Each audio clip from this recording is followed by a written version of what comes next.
จกรางวัลคือเก่าทุกคนเนาะมื้อนี้ค่อยก็ได้กองปริมาณการเทรดมากเนาะหรือว่าจำนวนการเทรดใน1มือของเฮานั้นเนาะถ้าว่าเฮาเทรดหลายเฮาไปแม่ใหญ่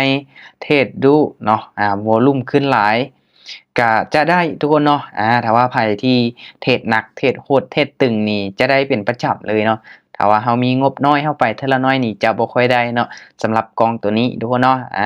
เป็นกล้องของขวัญเนาะที่ทางแพลตฟอร์มของ VX Trade นั้นเนาะได้อัปเดตเข้ามาใหม่ทุกคนเนาะก็ถือว่าแต่โดนเติบแล้วเนาะก็ค่อยนี้ได้เป็นประจำเนาะเดี๋ยวสำหรับคลิปนี้ทุกคนเนาะไผที่เบิ่งทางYouTube หรือว่าทาง TikTok เนาะทุกคนเนาะ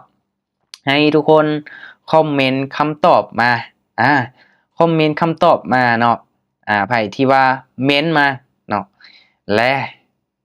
พิมพ์ว่าคำตอบที่เปิดกล่องของขวัญมานี้เนาะจะได้จักเหรียญแมนไผที่ตอบถูกค่อยจะแจกให้เลยเปิดมาเนาะมี10เหรียญ20เหรียญทุกคนก็จะได้เลยกติกาง่ายๆทุกคนเนาะอย่าลืมกดไลค์กดแชร์กดติดตามเนาะง่ายๆเนาะถ้างั้นก็พิมพ์คำตอบมาเนาะทุกคนเนาะโอเคสำหรับคลิปนี้บ่พอเพียงเท่านั้นทุกคนเนาะเดี๋ยวมื้อนี้นี่ค่อยจะมาแนะนำให้สำหรับผู้ที่ว่ามีงบบ่หลายเนาะและอยากสร้างกำไรอยากปั้นพอร์ตในเดือนนึงนี่เฮ็ดแบบใดเนาะลองเบิ่งคลิปนี้เป็นแนวทางเด้อทุกคนเด้อสำหรับงบที่เหมาะสมเนาะในการเก็บกำไรเนาะในการปั้นพอร์ตในเดือนนึงทุกคนเนาะในการปั้นพอร์ตในเดือนนึงนี่เป็นไปได้ทุกคนเนาะให้มีประมาณ100เหรียญ100เหรียญนี้ก็เกือบ2ล้านกับ2แสนปลายๆเนาะทุกคนเนาะก็ถือว่าโอเคเนาะในกรณีที่เฮามีเงินเนาะเฮาแบ่งมาลงทุนเนาะจาก10-20%เนาะก็งบประมาณนี้ก็ถือว่าโอเคถ้าว่าไผมีงบน้อยกว่านี้ก็ลองเบิ่งคลิปนี้เป็นแนวทางเบิ่งก่อนก็ได้ทุกคนเนาะสำหรับงบ100เหรียญนี้เนาะเฮาจะเก็บเอารอบละ10เหรียญเท่านั้นเด้อทุกคนเด้อรอบละ10เหรียญหรือว่ารอบนึงนี่เพียงแต่ 10% ของต้นทุนเนาะ100เหรียญนี่เฮาเอาเพียงแต่10เหรียญเท่านั้นค่อยเชื่อว่าโอกาสที่จะเป็นไปได้นั้นมันมีสูงเนาะความเสี่ยงนี่บ่หลายปานใดถ้าว่าเฮามีงบ100ล่ะเฮาอยากเอาแบบ50อยากเอา100เหรียญเลยนี่แน่นอนว่าความเสี่ยงมันค่อนข้างที่จะสูงหลายเด้อทุกคนเด้อถ้างั้นเฮาต้องเบิ่งการลงทุนเป็นระยะยาวถ้าว่าเฮาอยากวางแผนในเดือนนึงเนาะทุกคนลองคูณเบิ่งก็ได้เนาะมื้อละ10เหรียญมื้อละ10เหรียญนี่300เหรียญแล้วได้ถ้าว่ามื้อนึงเฮาเข้าไปเทศ3รอบเด้รอบละ10เหรียญ10เหรียญ3รอบ30เหรียญต่อมื้อ30เหรียญนี่แน่นอนเนาะในเดือนนึง30มื้อเฮาจะได้900เหรียญเลยทุกคนเห็นบ่มื้อละ30เหรียญเท่านั้นเนาะเฮาบวกทุกมื้อเนาะหมดเดือนนึงเฮาสามารถสร้างกำไรได้900เหรียญจากต้นทุนที่เฮาลงทุนไปเพียงแต่100เหรียญเท่านั้นทุกคนเนาะนี่แหละเป็นสิ่งที่ค่อยอยากให้ทุกคนเบิ่งเห็นในจุดนี้ในการที่เขามาเทรดเขามาสร้างกำไรเนาะเฮาต้องเบิ่งเป็นระยะยาวแม่นอยู่เฮาอยากรวยไวเนาะแต่บางครั้งการที่เฮามีความโลภแบบนั้นมันเฮ็ดให้เฮาติดลบเฮ็ดให้เฮาขาดทุนเฮ็ดให้เฮาเบิดกำลังใจที่จะเทรดต่อเนาะทุกคนเนาะถ้างั้นค่อยอยากแนะนำให้ทุกคนแบ่งเก็บเนาะมีวินัยกับตนเองถ้าว่าเฮายังควบคุมตัวเองบ่ได้เฮาเทรดได้กำไรแล้วเฮาถอนกำไรออกก็ได้เนาะรอบละ10เหรียญเฮาได้แล้วรอบนี้เฮาก็ถอนออก10รอบต่อมาเฮาเก็บ10เฮาก็ถอนเรื่อยๆเนาะคือค่อยนี่รับเติมถอนซื้อขายให้ไผที่ถอนดุค่อยบ่ว่าหยังขอเพียงแต่ทุกคนได้ถอนทุกคนเทรดมีกำไรทุกคนเนาะนี่ถือว่าเป็นสิ่งที่ค่อยยากที่จะมาแนะนำมาตักเตือนแบ่งปันให้กับทีมงานนักเทรดที่กำลังเทรดกำลังลงทุนอยู่ทุกคนเนาะโอเคบ่เว้าหลายเดี๋ยวมาเบิ่งคลิปนี้นำกันว่าค่อยจะสามารถสร้างกำไร10เหรียญตามที่ค่อยได้วางแผนในรอบนี้ได้หรือบ่ทุกคนเนาะโอเคมาแน่นอนในการเดินเงินเนาะ10เหรียญนี้ค่อยจะไปออเดอร์ละ3เหรียญเท่านั้นเนาะ100เหรียญนี่ไปไม้แทบอีก3เหรียญเนาะเฮาวินประมาณ4ไม้เฮาจะได้กำไรเลยเนาะหรือว่าทุกคนจะเดือน1เหรียญก็ได้เดือน2เหรียญก่อนก็ได้เนาะเดือน3เหรียญเดือน4เหรียญเดือน5เหรียญเนาะ สูงสุดประมาณนี้เนาะอย่าไปเกินที่ว่า20-30ในไหมแรกเด้อทุกคนเด้อเนาะไปไม่น้อยแล้วเฮาคูณขึ้นไปถ้าว่าเสีย3มันจะคูณเป็น6เนาะมาออเดอร์นี้โอเคค่อยจะขายบัตรนึงมาอยู่ในกราฟของ BTC เนาะทุกคนเนาะกราฟของ BTC สาเหตุที่ว่ากดขายเนาะออเดอร์นี้3เขียวแดง1ตามเทคนิคของคอยเนาะลักๆแล้วค่อยจะเบิ่งแท่งเทียนเด้อทุกคนเด้อเบิ่งรูปแบบของแท่งเทียนถ้าว่ามันเกิดมา1เขียว1แดง1เขียว1แดงแสดงว่ามันสลับมาเบิ่งนำกันว่าออเดอร์นี้มันจะได้ผลบ่แฮงซื้อนี้มาหลายขนาดเนาะเสี่ยงอยู่ออเดอร์นี้ออเดอร์แรกน่าจะเสี่ยงอยู่จังได๋ลูกปิดแดงน้อยๆให้ได้บ่โอเควินไปออเดอร์แรกเห็นบ่ทุกคนเนาะสำหรับเทคนิค3แดง3เขียวก็ถือว่ายังใช้ได้ผลเนาะแต่ในกรณีที่ใช้เฮาต้องเบิ่งแท่งเทียนให้ดีๆถ้าว่าแท่งเทียนมันเสมอกันเนาะมันก่อโตแบบนี้มันอาจจะขึ้นไปหลายแท่งเนาะแต่ในกรณีนี้ก็อาจจะพักโตได้โอเคออเดอร์นี้อย่าลืมปรับเงินเฮาจะกลับมาเดือน3เหรียญคือเก่าทุกคนเนาะต้นเดือนวันที่1นี่เหมาะเลยเนาะเฮาต้องวางแผนเก็บออเดอร์นี้ขายบ้านนึงเห็นบ่ทุกคนเนาะจุดเก่าเนาะถ้าว่าฐานแนวต้านตัวนี้แข็งแรงเนาะมันจะพักโตลงมาได้เนาะเดี๋ยวมาเบิ่งนำกันว่ามันจะพักโตลงมาได้บ่จุดเก่าที่มันเคยขึ้นมาเนาะมันขึ้นมาต่ำพอดีเลยเนาะมาต่ำพอดีโอ้ลงงามๆเลยเห็นบ่ทุกคนนี่แหละเนาะการที่เฮาสังเกตเบิ่งออเดอร์นี้เบิ่งออเดอร์นี้พร้อมนี่มันขึ้นไปแล้วมันนิ่งเนาะเพราะว่ามันขึ้นมาต่ำเนาะต่ำฐานตัวนี้เนาะเฮ็ดให้พักโตลงมาโอเคงามหลายทุกคนเนาะลักๆและเบิ่งแท่งเทียนเด้อทุกคนเด้อเนาะเทคนิคของข้อยนี่สังเกตเบิ่งแท่งเทียนเนาะอันดับ1เลยเนาะและอันดับ2มาเฮาเบิ่งแนวโน้มเนาะแนวโน้มขาขึ้นเนาะ2เส้นตัวนี้ตัดกันขึ้นไปเนาะเฮาควรที่จะตามซื้อเนาะแต่ว่าในกรณีแบบนี้เฮาก็ปรับตัวไปก่อนเนาะมาออเดอร์นี้คูณเงินอีกไหมนึงทุกคนเนาะ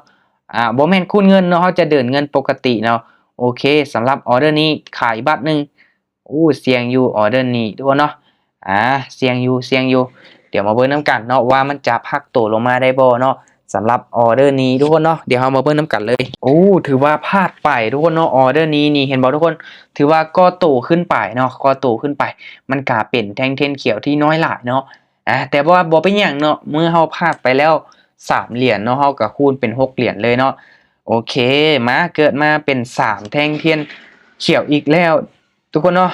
3เขียวแบบนี้มันนิ่งนี่ขายเลยออเดอร์นี้อุ้ยเกือบกดบ่ถึกมาเดี๋ยวเฮามาเบิ่งนำกันเนาะว่ามันจะพักโตแดงให้เฮาอีกได้บ่เนาะถือว่ามันทะลุทะลุขึ้นไปแล้วทุกคนเนาะงามๆเลยป๊อโตถือว่าขึ้นไปแฮงหลายเนาะสำหรับ Bitcoin ในส่วนนี้ทุกคนเนาะก็ถือว่านี่แหละทุกคนเนาะถ้าว่าเฮาสังเกตเบิ่งเด้อเนาะแท่งเทียนมันก่อโตนี่3เขียวมันจะบ่ได้ผลเนาะคิดว่าฐานแนวต้านตัวนี้จะแข็งแรงเนาะโอเคถึงแม้ว่าพลาดไป2ไม้ก็อย่าเนาะเฮาจะคูณเงินไปอีกเนาะมาเดี๋ยวมาเบิ่งนำกันเห็นบ่ทุกคนถ้าว่า2เส้นตัวนี้เนาะ2เส้นตัวนี้ขนานกันขึ้นงามๆนี่มันค่อนข้างที่จะก่อโตเป็นเทรนงามเนาะค่อนข้างที่จะก่อโตเป็นเทรนงามหลายเนาะเมื่อกี้นี้เฮาไป6พลาดเนาะเฮาจะคูณเงินเป็น12เนาะแฮงขายเริ่มเข้ามาแล้วโอเคเนาะออเดอร์นี้เฮาจะตามขายได้ทุกคนเด้อตามขายเลยเนาะเพราะว่าในกรณีนี้เห็นบ่มันจะคือกับแท่งเทียนนี้เลยเป็นแท่งเทียนแดงหัวข้อเนาะที่ว่าปิ้นลงมาเนาะมีโอกาสที่จะถูกแฮงขายเนาะผลักดันราคาผลักดันราคาลงมาจนปิดเป็น2แดงได้เดี๋ยวมาเบิ่งนำกันว่ามันจะลงมาให้เฮาได้บ่ออเดอร์นี้พักตัวแดงนึงเนาะลงมาลุกลงมา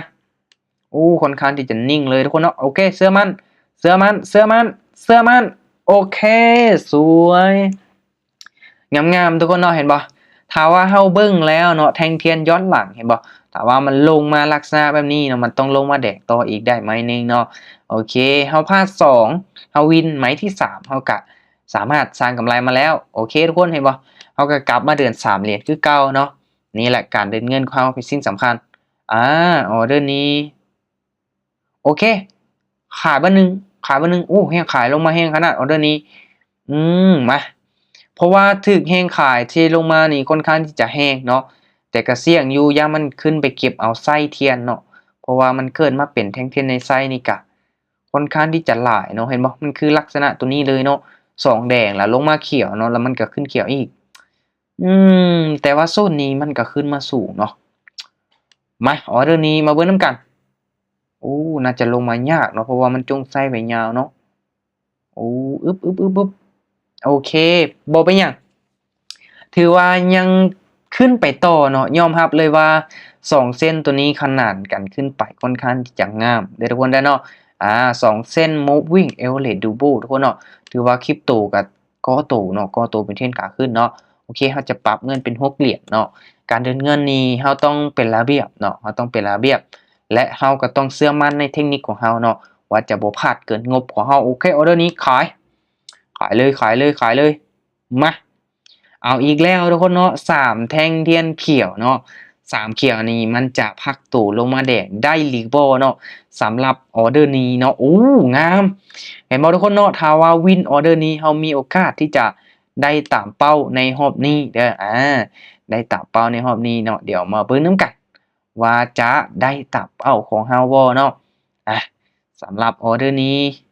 จังใดลูกอุ้ยงามๆเห็นบ่ เนาะคือกันเป๊ะเลยเนาะกำไร 10.8 ตัวเนาะกำไร 10.8 เหรียญแล้วเนาะตามเป้าหมาย 10% ใน1รอบทุกคนเนาะเฮาเทรดมีกำไรแล้ว 10% เฮาก็พักก่อนเนาะถึงแม้ว่าตลาดมันจะงามส่ำใดก็อย่าเนาะเฮาต้องพักเนาะไปเฮ็ดแนวอื่นไปเฮ็ดเวียกบ่เนาะไปเพิ่มความรู้ให้ตนเองเพิ่มบ่เนาะเวลาที่เฮาใช้ในการเทรดเฮาก็ได้ตามเป้าตามแผนที่เฮาได้วางไว้แล้วเนาะเฮาก็พักเนาะทุกคนเนาะ ได้แล้วเนาะบ่จำเป็นต้องเทศอยู่กับมันถึงทุกคนเนาะขอเพียงแต่เราสร้างวินัยให้กับตนเองเนาะเรามีกำไรตามเป้าแล้วเนาะเราก็พักเนาะทุกคนเนาะถ้าว่าไผที่ยังควบคุมตัวเองบ่ได้ก็ให้ถอนออกไปเนาะ 10.8 เหรียญนี้ทุกคนเนาะเราเทรดใช้เวลาประมาณ10นาทีเราได้เงิน 200,000 ปลายแล้วได้เนาะเราต้องคำนึงถึงเราบ่ต้องโลภเนาะทุกคนเนาะโอเคทุกคนสำหรับแนวทางเนาะการวิเคราะห์กราฟเนาะ หลักๆเลยข้อยอยากให้ทุกคนเบิ่งแนวโน้มเนาะสังเกตแท่งเทียนให้มันเป็นเนาะว่าที่ผ่านมามันเคยเกิดมารูปแบบใดเนาะคือย้อนหลังเนาะตัวอย่างว่าขึ้นมาเขียวหลายไม้พักโตลง2แดงมันเป็นเขียวเนาะเขียวหลายไม้แดง1ขึ้นเขียวเนาะเห็นบ่มันจะเป็นลักษณะแบบนี้ถ้าว่าเป็นขาขึ้นเนาะพักโตลงมา2แดงมันจะขึ้นเขียวเนาะโอเคโอ้แท่งเทียนก็ถือว่างามเด้เนาะทุกคนเนาะ โอเคทุกคนสำหรับคลิปนี้ถือว่ามีทางกิจกรรมเนาะมีทางกิจกรรมแจกเนาะให้ทุกคนคอมเมนต์มาว่าค่อยเปิดกล้องปริมาณการเทศมากตัวนี้จะได้จักเหรียญเนาะไผที่ตอบถูกเป๊ะๆเลยหลังจุดมีจักตัวก็จะแจกให้เลยเนาะเปิดมา10เหรียญ20เหรียญ100เหรียญทุกคนก็จะได้รับไปเนาะทุกคนเนาะสำหรับตัวนี้กล้องมันจะบ่หลายปานใดเนาะสำหรับกล้องตัวนี้เนาะก็ลองตอบมาเนาะว่ามีไผตอบถูกบ่เนาะและสำหรับเทคนิคการเทรดเนาะรูปแบบการวิเคราะห์เนาะทุกคนเนาะเบิ่งตามนี้เลยเนาะแล้วก็หลักๆอยากให้ทุกคนเทรดอย่างมีเป้าหมายมีวินัยกับตนเองมีแผนการที่ชัดเจนภายในเดือนหนึ่งภายในอาทิตย์หนึ่งภายในมื้อหนึ่งและภายใน1รอบเนาะเราต้องมีเป้าที่ชัดเจนเนาะทุกคนเด้ออันนี้ถือว่าเป็นสิ่งสำคัญหลายทุกคนเนาะโอเคสำหรับคลิปนี้ทุกคนเนาะก็ถือว่าเอาเป็นความรู้เล็กๆน้อยๆให้กับทุกคนที่กำลังเทรดกำลังลงทุนอยู่ก็ให้ตั้งใจศึกษาเด้อทุกคนเด้อไผมีตัวใดที่อยากถามเนาะน่าสนใจตัวใดเนาะมีปัญหาตัวใดก็ทักมาปรึกษาค่อยได้เนาะบางทีค่อยอาจจะให้คำตอบให้คำแนะนำทุกคนได้เนาะข้อยเองก็ยังบ่ทันได้เก่งกำลังศึกษากำลังเทรดกำลังลงทุนไปอยู่เนาะแต่ว่าสำหรับคลิปนี้เฮ็ดมาเพื่อเป็นการแชร์เป็นการแบ่งปันความรู้ให้กับคนที่กำลังเทรดกำลังลงทุนอยู่หรือว่าคนที่สนใจอยากเข้ามาเนาะทุกคนเนาะย้ำว่าการเทรดมันมีความเสี่ยงเด้อทุกคนเด้อมันมีได้และก็มีเสียเนาะผลตอบแทนที่ว่าไวเราอาจจะเสียไวผลตอบแทนที่สูงมาพร้อมกับความเสี่ยงที่สูงถ้างั้นให้ทุกคนศึกษาดีๆเนาะศึกษาดีแล้วเรายอมรับความเสี่ยงได้แล้วเนาะเราคิดว่าตัวเองสร้างกำไรได้เราจึงค่อยเติมเงินจริงเข้ามาเทรดเติมเงินเข้ามาในจำนวนที่เรายอมรับความเสี่ยงได้เป็นเงินเย็นเนาะห้ามเอาเงินร้อนมาเทรดห้ามระดมทุนมาเทรดเนาะอันนี้เป็นสิ่งที่สำคัญหลายที่ค่อยได้แนะนำสำหรับคนที่ว่าจะเข้ามาเทรดในวงการเทรดในรูปแบบ binary option ทุกคนเนาะในแพลตฟอร์มของ VX Trade นี้ทุกคนเนาะความผันผวนมันมีสูงหลายทั้งนั้นก็ให้ทุกคนศึกษาให้มันดีๆเนาะสำหรับคลิปนี้ก็เฮ็ดมาเป็นการแชร์แบ่งปันความรู้เนาะบ่ได้เป็นการแนะนำสักส่วนให้ทุกคนมาลงทุนมาเทรดตามแต่อย่างใดเนาะทุกคนเนาะก็ถือว่าค่อยเพียงแต่มาแชร์เทคนิคเนาะแบ่งปันรูปแบบการเทรดเนาะทุกคนเนาะก็ให้ทุกคนกดไลค์กดแชร์กดติดตามให้แน่เพื่อที่จะเป็นกำลังใจให้เนาะคอยเฮ็ดคลิปแชร์ลงไปในคลิปต่อไปทุกคนเนาะอาจจะมีคลิปความรู้เทคนิคการเทรดดีๆพร้อมที่จะมาแชร์มาแบ่งปันให้กับทุกคนฟรีๆเนาะสำหรับคนที่ว่าติดตามทุกคนเนาะโอเคสำหรับคลิปนี้ทุกคนเนาะขอบใจทุกคนที่รับชมเนาะบ๊ายบายทุกคนเจอกันใหม่ในคลิปต่อไปเด้อ